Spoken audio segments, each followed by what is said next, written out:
welcome to my channel in this very special video. My name is Mallory and this is Gus, or Augustin, his full first name, but he goes by Gus. And this video is my VBAC birth story. It has been a while, not a while since I gave birth. It's been over a month, almost 6 weeks, and I'm finally sitting down to film this video for you guys. I do have a vlog of my birth, or of his birth, which I made a few weeks ago. So if you want to see like actual footage from the birth, you can go check that out. But this is going to be just a sit down video and me going over the details of the birth story that couldn't really, be included in the vlog. So if you are new, make sure to hit the subscribe button. I make videos on pregnancy, motherhood, how to live healthily in pregnancy and motherhood, how to have a healthy baby. I'm also a military wife and a registered nurse. Anyway, if any of those things interest you, I would love for you to stick around and become part of my tribe here on YouTube. And also I'm on Instagram at Warrior Life Wellness. And yeah, let's jump into Gus's birth story. Like I said, this birth was a VBAC, which stands for vaginal birth after cesarean. So my first child, Max, was born via C-section. It was unexpected. It was very urgent actually because he was breech and I had gone into natural labor before we could attempt to turn him. I was 40 weeks pregnant. And so yeah, things just happened so fast. It was a little bit chaotic in a way, but also had a lot of peace about it because it was like, well, this is the safest thing to do, and so it's just going to happen. And I had a really good experience. I had a really good C-section experience. Recovery wasn't bad, but I always knew from the moment I had the C-section that my next baby, if God decided to bless us with another child, that I wanted a vaginal unmedicated birth. That had been my goal with Max, and so I was like, I'm not giving that up. I was a good candidate for a VBAC. So I just encourage you, if you've had a C-section, mamas out there, really look into VBACing because it's such a great thing. Anyway, so that's my kind of soapbox for VBACs. All right, so my birth story with Gus, I actually am starting it on the day before, the day I went into labor, which was my due date, and it was the day before he actually was born. So I had been feeling pretty normal that day, and the big thing that day, pregnancy related, was I had an ultrasound scheduled at 2:30 that afternoon. That had been scheduled the week prior because at my 39-week appointment, I had been measuring small, and I had been measuring small, like my fundal height had been measuring small for, I think, since like week 36.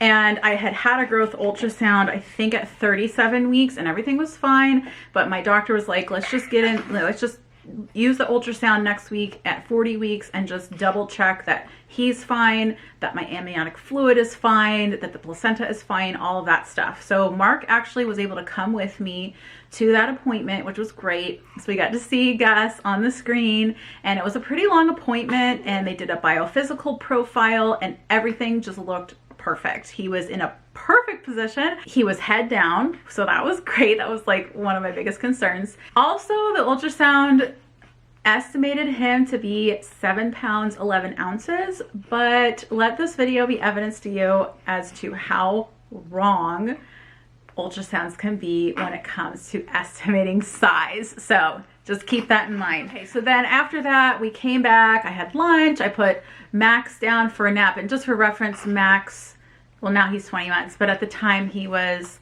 almost 19 months. And then my parents were visiting, so they had been with us since mid-July, because here's another little wrench in the story. We are, like I said, I'm a military wife, and we had just moved from California to Kansas when I was 34 weeks pregnant. And I do have videos about that, which you can watch. But anyway, we were waiting on our stuff, our household goods to be delivered, and it got delivered mid-July. So my parents came from Texas to help with that. And like by the time we finished like unpacking and putting everything away, it was almost my due date. So they just stayed with us. Anyway, so my mom and Mark and I needed to go run some errands. We came home and unloaded groceries like around 7:30ish. And then it was time to make dinner. And I had planned actually a special dinner because I heard somewhere that it's a good idea to plan something exciting and fun for your due date, so you're not like super focused on like, oh no, it's my due date and then I'm overdue, because you're not. So I decided to cook up some steaks that I had in the freezer. Also, I wanted to go out for rolled ice cream afterwards because I'd never had rolled ice cream and it sounded fun. So I started cooking the steaks, and I also put some potatoes in the oven to roast, and it was at 8:08 p.m. on August 5th that I believe I had my very first real contraction. And I had this contraction app, which I'll try to link it below. I really liked it. It was free. And so I noted in the app that it was strong. So the options are very mild, mild, moderate, strong, and very strong. So strong is like the second to highest level. And I was like, ooh, okay, like that was a little different. But it's like when labor is first starting, you always have a little bit of doubt. Like I was more familiar with the contractions since I had gone into labor with Max, even though I had a C-section. I got to 6 centimeters with him. And so I was familiar with what labor feels like, what real contractions feel like. But still, I think you doubt yourself and you say like, well, is this really labor? Like maybe it was just a bad Braxton Hicks. But as time went on, I quickly realized that, you know what? I'm pretty sure that tonight is the night. And that was super exciting.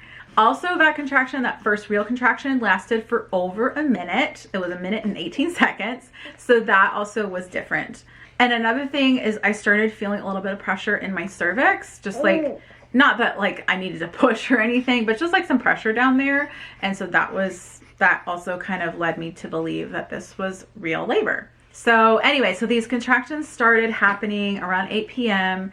And, you know, they were like moderate to strong, you know, a couple were strong, some were moderate, you know, not all of them were really long or painful, but, you know, they were changing. Also, the plan for going out for rolled ice cream quickly dissipated once I realized that this was real labor. And plus we ate dinner like so late. Past 9 o'clock, like between 9 and 10 p.m., I started to have some contractions that were like, whew, okay, take a knee, like take a metaphorical knee and, you know, stop what I'm doing, breathe through it, and then just go on.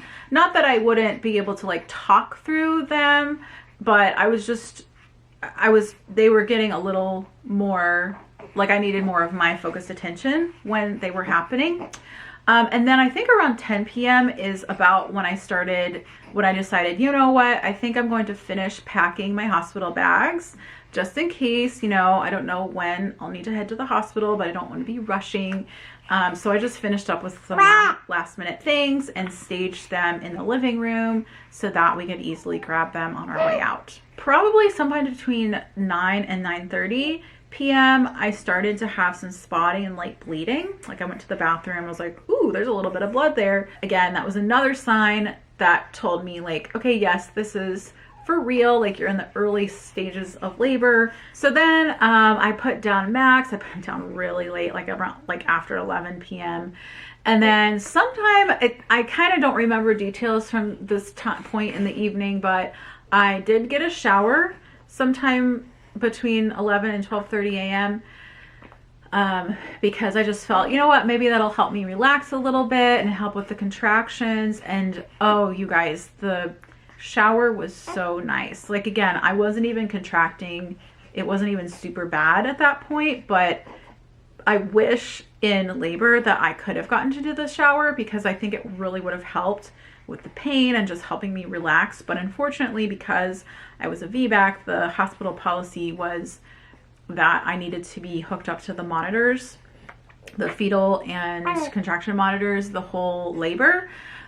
Just because I think their reasoning is because there's a slightly higher risk of uterine rupture with a VBAC, and they want to keep an eye on things to make sure that's not happening.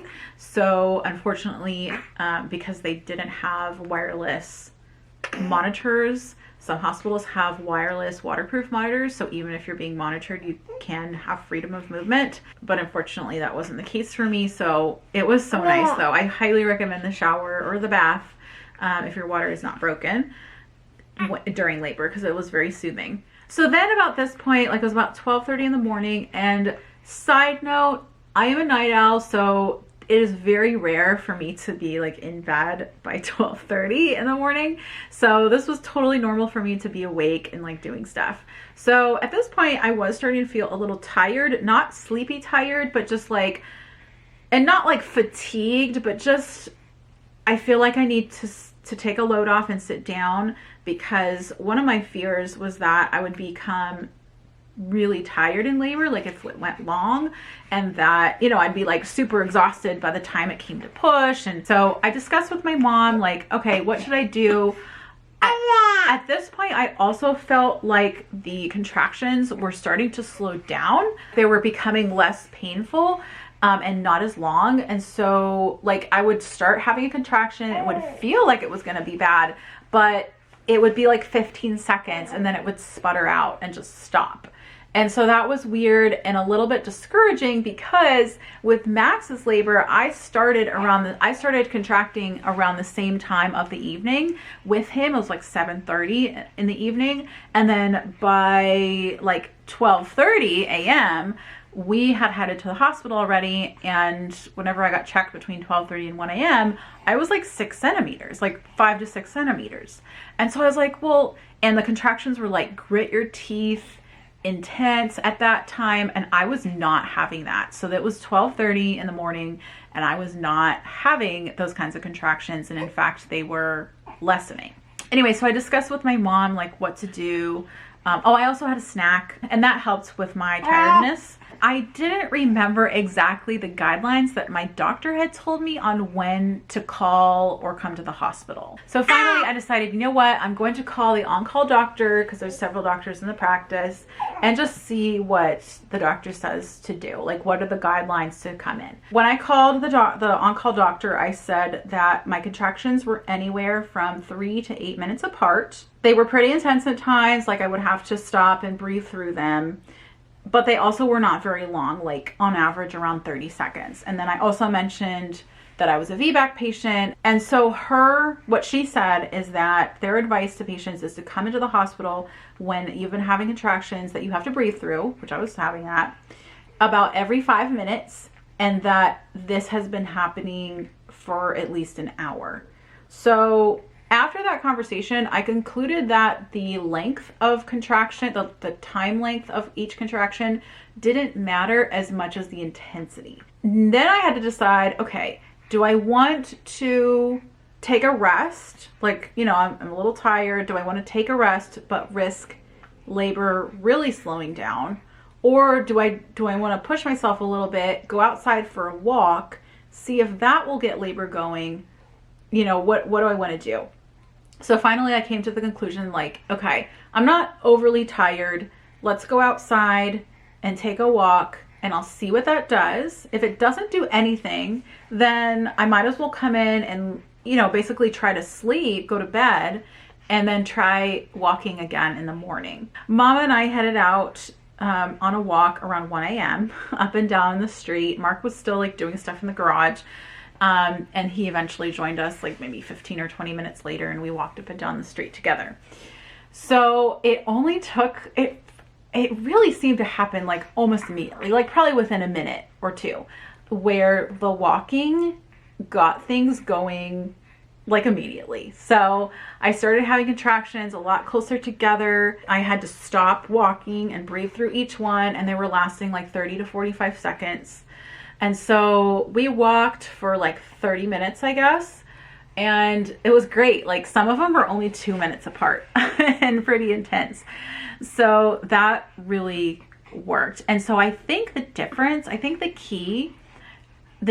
between Max and Gus, the reason Max's went faster is because I naturally, like, I was moving around and I was kind of in denial that it was actual labor with Max. Like I wasn't really recognizing that it really was labor, but we were moving into our house in California and I was having contractions and I'm carrying things and going up and down the stairs, and I even jumped into the back of the U-Haul at one point while I'm having contractions, while I'm in labor. And so I think that is why my labor went quicker with Max than with Gus, because with Gus, I was like, you know what? Like, I want to make sure I'm resting. And so I was sitting down a lot.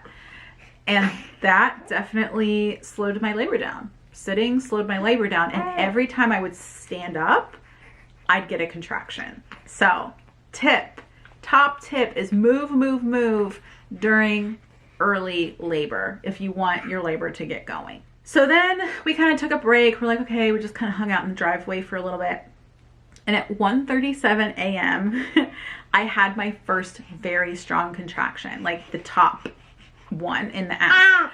And I was like, okay, like after that one, I was like, it's time to go to the hospital. Like, I don't want to have a car baby. So, but I mean, we weren't like rushing around. I was like, yeah, I think it's time. So we went back inside. I gathered up some final things. Mark finished packing up and we loaded up the car and we were off. We left around 2 a.m. and we went in through the ER. We did have to wear masks per the hospital policy, but I was able to wear my own mask. And so I wasn't made to put on a surgical mask, which was really nice. So then they take your temperature when you come in.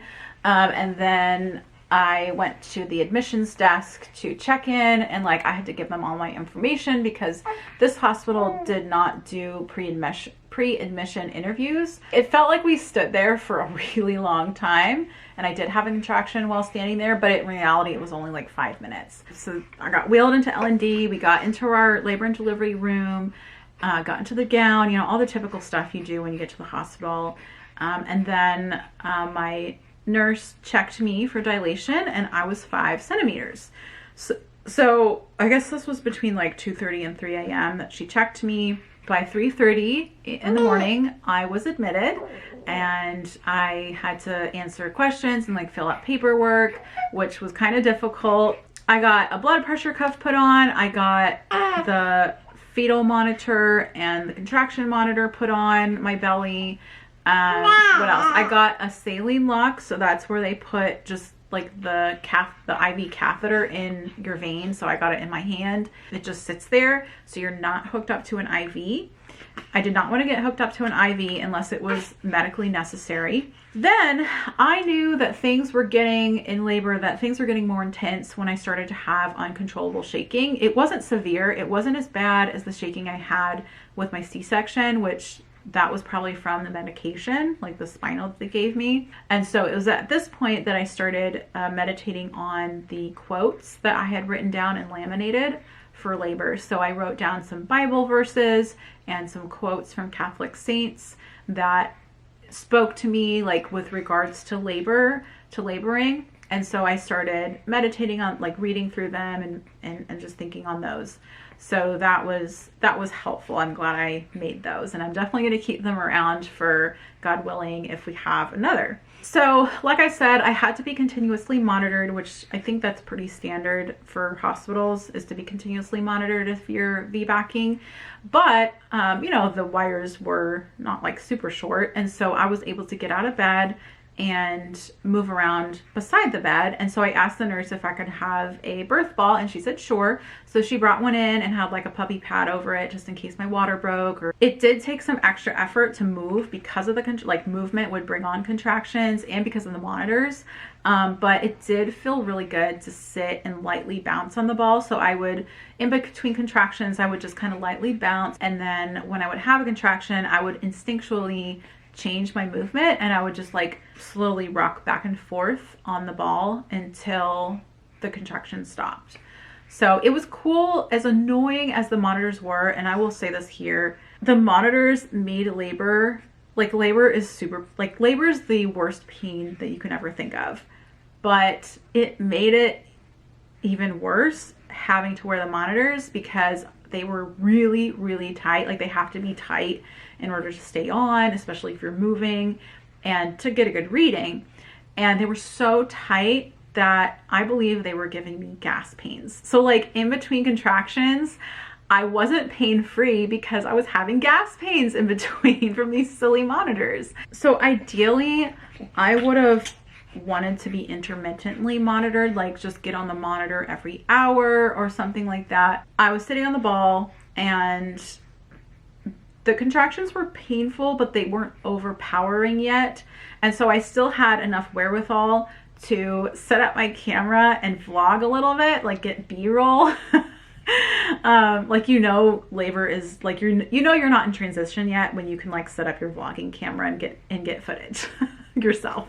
So Mark was sitting on what I call the dad chair, or maybe he was lying down on it. He said like, oh, I'm gonna like rest a little bit. And so I'm on the ball and I set up my camera for a little bit and got some footage. But Mark he never went to sleep, and he never really rested, because I guess around that time is when things started picking up.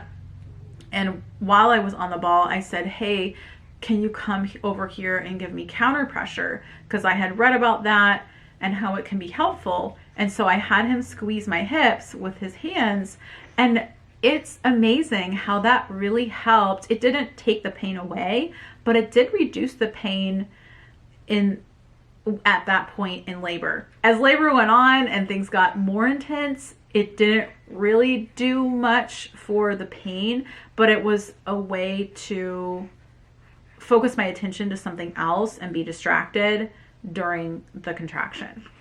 So we did that. I sat on the ball for at least 30 to 45 minutes, and then I kind of got tired of that. So I stood up, and the fetal monitor like fell off. And so then the nurse came back in, and I wanted to just get in bed for a little bit and rest my back. Like, I know that sitting in bed during labor is not the best position to be in, but I just wanted to rest, because by this time it was like 4:35 a.m. So I had been in labor. For like 9 hours already.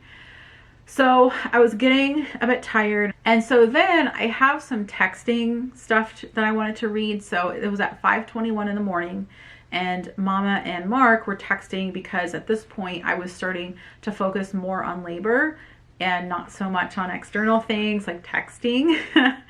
So Mark texted, contractions are very strong, every 2 to 3 minutes, nurses coming in around 6 a.m. and will do their checks again. So my contractions were coming on really quickly. So if you would look at the strip, the monitor strip, the contraction would like shoot up almost at a 45-degree angle. So the contraction would come on really fast, and then probably like at least a minute or so, and then they would subside. So then at 5:40 is when my night nurse came in and checked me for dilation, and they did shift change and all of that. And I was, she said my cervix was midline, and she could stretch me to a 7. So transition was definitely starting to happen at this point. So it was also around this point that I started listening to Gregorian chant on my phone. I highly recommend Gregorian chant for labor, because I was able to just focus on the music. And even though it's in Latin and I'm not really able to understand it, like, I knew that they were prayers, and, you know, kind of those people singing were like doing the praying on my behalf. And so it was just a really good experience to be able to like focus on that during a contraction, and then also in between contractions. Like, when you're like, I tried to just relax as much as I could in between contractions, and just being able to shut my eyes and listen to the Gregorian chant was just really great. I really loved it, and I'll definitely do that next time, and I would like to listen to it even more next time. So it was probably around 6 and 7 a.m. that Mark was interested in ordering breakfast. And because of restrictions, because of the Rona, they were offering the husband could order all of his meals in-house, like no charge, like it was all included. So Mark was interested in ordering breakfast. Like, I guess he kind of said that. At this point, the thought of food, and especially the thought of the smell of food, made me want to gag. Like, it didn't make me queasy, but it made me feel gaggy. At that point, I think it was the combination of the thought of food and the smell of food and the pain that I started to dry heave. So I just wasn't able to be mentally strong enough to ward that off. And like I said, it wasn't a queasy feeling. It was like, the best way to describe it is the pain of the contractions rose to my throat and made me want to throw up. but I only like dry heaved a couple times and I didn't actually throw up. So I told Mark, I was like, get my essential oil bag. I had a bag of a bunch of essential oils, and I said, find peppermint. And miraculously, peppermint, it was a peppermint rollerball bottle that was on the top of the bag somehow. And so I was like, okay, give it to me. And so I uncapped it and I clutched that thing so hard and up by my nose, and I held on to it and kept smelling it and deep breathing up until pushing. So for, I guess, a couple hours, I kept smelling that, and that really, really helps. Like when I would have a wave of that gaggy feeling, the peppermint would really help. So highly recommend peppermint essential oil for labor. So then I think it was a little bit after 7 a.m. that staff started coming into the room, wheeling in tables that were covered with like drapes, and just kind of quietly prepping the room for labor. But I didn't really pay much attention because at this point I was deep into transition and in a ton of pain, you know, the kind of pain where you're moaning during the contraction. And it's really hard to describe actually Mark in the birth vlog, he asks me like, can you describe the pain? And I said, it's not like a sharp, like a stabbing pain, but it's more like a squeezing type of pain. And then he said, is it like a Charlie horse? And I said, yes, it is like a Charlie horse. Just so like, imagine a Charlie horse that's like 100 times worse in your belly, cervix, like down there. Also, the nurse was asking me, are you having any pressure during contraction, like pressure in your cervix during contractions, and does it last in between? And at that point, it was only during contractions and it wasn't between contractions. So I think it was also around this time that my OB arrived, and he checked on me and he broached the subject of breaking my water to help things speed up. And for some reason I declined. And I think it was in the back of my mind, I knew that once your water breaks, typically the hospital puts you on like a timer, and you're only allowed to go so long with your water broken, because if you go a really long time with your water broken, it's an infection risk, and I didn't want that. In reality, I wouldn't have gone that long with my water broken because I was already in transition. So then at 7:20, I got checked again, and I was 8 centimeters, so just 2 centimeters away. So I was getting really, really close. And then when I moved, I was on the side of the bed, and then I moved back into bed to be checked. And I did not get out until after I gave birth because I was just so fatigued. So at this point, I had been in labor for almost 12 hours.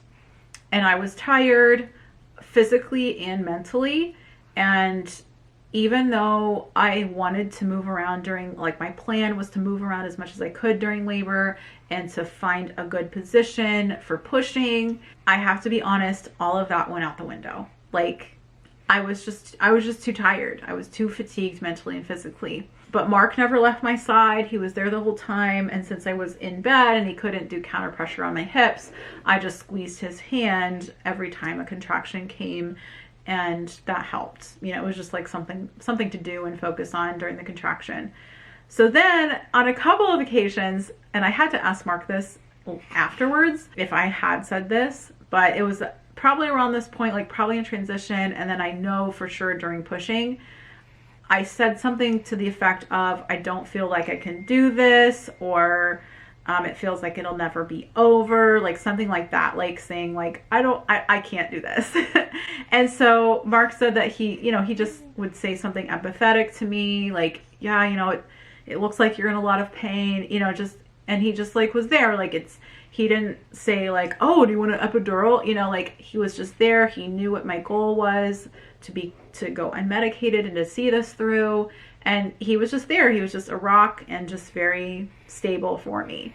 I really can't remember much about transition, except that the contractions were just coming fast and furiously. I barely had time in between to recover from each contraction. So it was the most intense. I thought that transition was the most intense experience of my life, but just wait for it. So then as I was nearing 10 centimeters, my nurse was at my side the whole time because the baby is moving low in your pelvis. She had to hold the monitor on me just to get a good reading. So she was on my left, Mark was on my right, and the pain was just so intense and it kept rising to my throat, you know, kind of making me feel gaggy, but I wasn't gagging thanks to the peppermint. And yeah, like transition, it's just like, it's so intense. And obviously I'm at a loss for words. So then I think it was probably around 8:30 that my OB came back into the room and asked me again if I wanted my water broken, because they needed to check me because I was obviously getting close to pushing. So I needed to be checked for dilation, and you know, he said we can break your water at the same time. And at this point I was like, yes, I want to get this over with. I want to push my baby out. Like, yes, break my water, whatever. So he said that some women feel their water breaking and some don't really feel much at all. So they leaned me back in the bed, and I really hope any kind of movement would make me also feel gaggy. And I really hoped that laying down wouldn't make me sick. My doc checked my dilation. I assume I was like 10. Like, I don't remember them saying if I was 10 or not. And then I think the doctor uses a metal hook to break your water. So almost immediately I felt this huge gush of warm liquid come out, and my foot was nearby, and it got on my foot. And I think it was just such a sensory experience, because like feeling the water coming out and then feeling it on my foot, that experience, and then plus the pain of labor, I started to throw up. Like, I couldn't hold it back anymore. The peppermint stopped working. I assume I was about a 10 at this point, because my nurse told me that when I started feeling pressure in between contractions, to let her know, because that meant that it was time to push. So I don't know if it was my position in bed or what, but because I was in like the traditional, what they call the lithotomy position, where you're leaning back in bed and then your feet are in the stirrups. The pressure in between contractions and the urge to push was never very strong until like 15 to 20 minutes into pushing, I guess. And at this point, like before I started pushing, I just felt like I was hanging on by a thread. As far as my energy went, I wanted labor to be over. I was like, I'm not sure how I'm gonna do this, how I'm gonna push, but like I knew I had to. I had no other choice. And so I was told that I could push in whatever position felt comfortable to me. But because of this fatigue, I was like, I don't want to go anywhere. I just want to push right here. So that's what they did. They took the front part of the bed away so that they could set everything up, got in the stirrups, and then probably around, I think it was around 8:45 that I started pushing. And pushing was like a totally different type of pain than contractions. The contractions were still happening, but it's like the pain of pushing, like I didn't really feel the pain of the contractions anymore because of the pain of pushing. And it was like, I don't know. I don't even know how to describe the pain of pushing. It's just so, it's like, it's so intense. Like I just don't know how to describe it. So Mark was still on my right, nurse was on my left. They held my legs, and then I was supposed to squeeze up on my thighs, like hold them back during the contraction. So, and at first I wasn't pushing properly. I was pushing through my legs, and they were like, that's not going to do anything. And so finally I got the hang of pushing. I actually verbalized to Mark, like, I don't think I can do this. Like, when is this going to be over? That kind of stuff. And then in my head, you know, I kept having these fleeting thoughts, like, I don't know how I'm going to do this. Like, it feels like I can't do this. This is too hard. You know, like I was just having these thoughts of doubt, like creep into my mind, like kind of flash through my mind. But then at the same time, I would have thoughts like, well, what other choice do I have? I literally don't have any other choice. Like, they can't just like cut the baby out of me at this point. I can't get an epidural. You know, I literally have no choice except to do this. Like, I have to do this. There's nothing that can prepare you for the intensity of labor. You know, like I don't even really know how, maybe once I have more kids, maybe I'll know how to describe it, but I don't know. I'm going to stop trying to describe it because I just can't. And also I was worrying, I was like, how is this baby going to fit? Like, how is this head going to fit? And it's going to hurt so bad for him to come out. And oh my goodness, I'm afraid I'm going to tear. So I was having all these thoughts, but I had a great team. They were so encouraging. Mark kept saying, I see his head, like he's there, like keep going. Finally, you do get to a point where your body just like pushes on its own. And finally, he came out. Like, I pushed him out. And it was 9:22 a.m. So it was an over 13-hour labor, but I only pushed for 35 minutes. So I think as a first-time mom, like first-time vaginal birth, that's pretty good. Like my mom, she pushed for 2 hours with me and I was her first. So 35 minutes, not bad. And like all of that, it's so amazing because it's gonna make me emotional. It's so amazing because you're going through all of that pain, that intense pain and like feelings that you can't do it. Will I be able to do this? What's going to happen? I don't know how this is going to happen. That intensity. And then you push your baby out and they put the baby on your chest and all of that goes away. The pain disappears. Like it's gone. Like it's immediately resolved. And yeah, you have to push the placenta out and I did. And it's just moderately painful. And you know, I can't speak for a woman who has an epidural, but like this is what it's like to go unmedicated. And I will say that right after giving birth and the days following, I did have the thought of, you know what? I don't know if I want to do an unmedicated birth again. Like, I don't think I want to do that. Like, you know, I want to have more babies, but you know, maybe I'll just get an epidural next time. But now, like within a couple of weeks, I was able to look back on the experience and say, well, yeah, I'm going to do that again. Like, no question. Like, why would I do anything else? I now know, I mean, I knew I could do it, but now that I've done it, it's like, well, I know I can do it again. Like, I can totally do that again and even have even more confidence. So it's just, I don't know, it's indescribable. It's indescribable to have your baby put on your chest, whether it's via C-section or vaginal birth with epidural. Seeing your baby for the first time is just an incredible experience. I don't know, it was, not only did I have the emotion of here's our baby, but there was also the emotion of I just did that. Like, I just pushed a baby out of my body without any drugs, without any pain medication or anything. Like, I did that. And so you just have this feeling of being triumphant, elated, ecstatic. It's such an incredible experience. And yeah, like there is that pain and it's so intense. Like, it is literally the most intense human experience that you can have.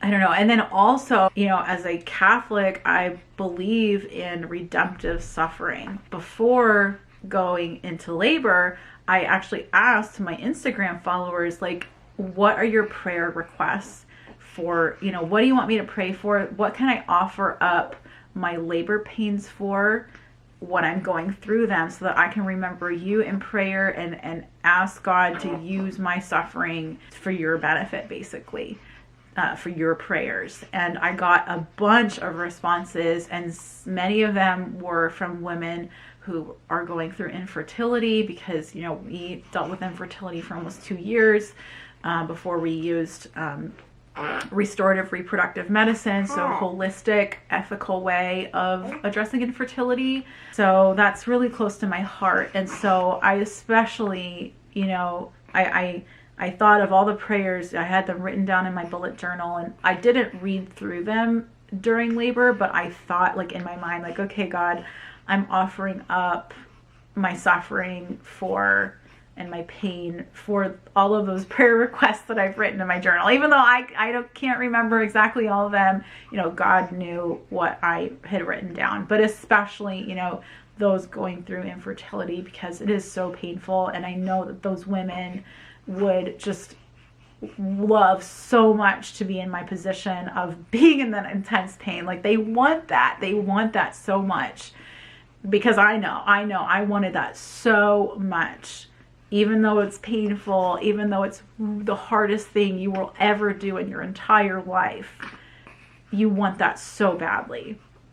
And so it was really a privilege and a blessing to be able to do that for those people. So, and also it's like women, like we were made to give life, to give birth. Like that is our calling as women, like to be mothers, to have that mothering spirit and attitude.